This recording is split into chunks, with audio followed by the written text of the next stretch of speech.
গতকালকে আমি একটা বক্তব্য রেখেছিলাম যে বাংলাদেশে মুক্তিযুদ্ধটা শুরু হয়েছিল কিভাবে, সেনাবাহিনীর দ্বারা। আমি বললাম কি, পত্রিকা লেখলো কি, আশ্চর্য ব্যাপার। তা আমি বুঝতে পারছি আমাদেরকে নিয়ে তারা খুব মজা পায় আসলে। আমি বলি একটা, তারা ইচ্ছা করে লেখে আরেকটা। প্রতিবাদ দেয়া হয়েছে, এই ছোট্ট করে ছাপবে, ততক্ষণে চরিত্র হননের কাজটা শেষ হয়ে যাবে। আমরা অবাক, কেন? মিডিয়া তো জাতির দর্পণ, তবে এটাও ঠিক, সব মিডিয়া এটা করে না। এই দুই একজন সমাজটাকে অস্থির করার জন্য, অশান্তিতে ফেলার জন্য দুই একজনই যথেষ্ট।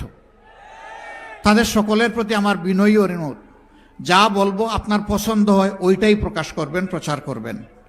যা বলবো না, আপনার মনের মাধুরী আর কল্পনা স্বপ্ন মিশিয়ে আমার কথা আপনি প্রচার করবেন না।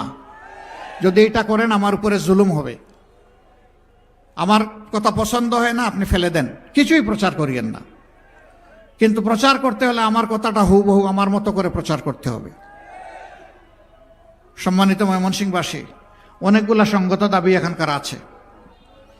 আপনাদের কাছে আমরা ময়মনসিংহের হিরন আরো মিনারেল ওয়াটার মাত্র 50 পয়সায় প্রতি লিটার। টোটাল এখানে কি 11টা আসন নাকি? হ্যাঁ, 11টা, টোটাল 11টা আসন এখানে আছে।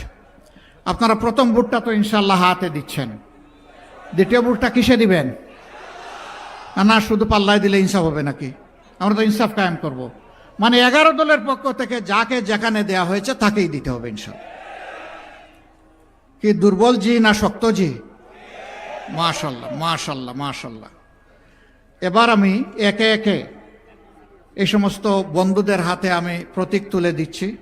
আল্লাহ তাআলার দরবারে দোয়া করি আমাদের এই তুলে দেওয়াটা আল্লাহ যেন কবুল করেন, যেন বরকতময় হয়, যেন জাতির তারা পথ প্রদর্শক হিসাবে, সেবক হিসাবে, মালিক নয় সেবক হিসাবে তারা যেন এগিয়ে আসতে পারেন, আল্লাহ যেন কবুল করেন।